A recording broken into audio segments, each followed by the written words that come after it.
ama sain ka channel aga lo lom fek ka chu miso idol kan lo en thau in karinga season red na ania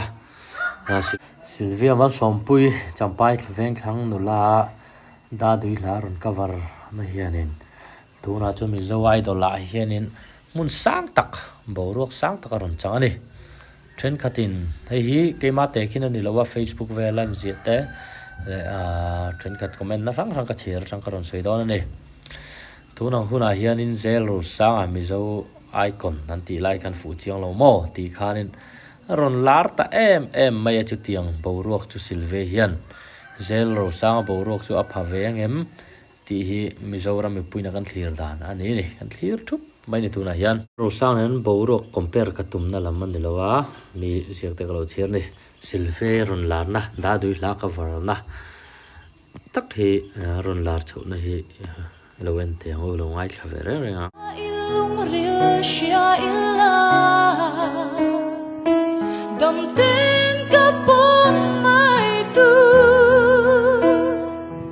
lo azyo lo di an kane thini seket champai veng thang nu lain tun bi zo ai dola borok lo nei sang bera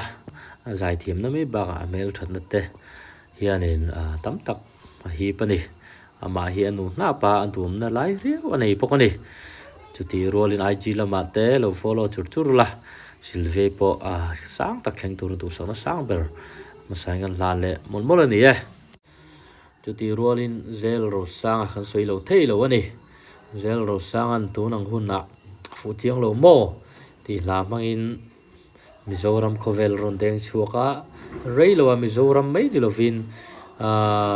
khovel pum ma boro ron nei ni USA te kala fu chiang lo la mang hianin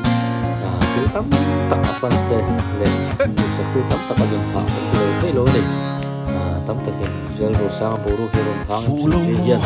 zel ro sang boro ai sang ni ron ai ro chu tun di pura tuan zel ro sang boro chola phalo dewani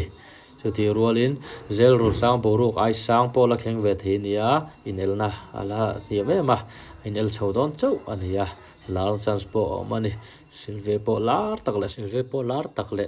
sang ta khen the na hun alanga inel na hi ala niama chuti rolin zel ro sang po tunang huna khana hla pakhat mangin kan soi to kha fans tenen Mizoram khovel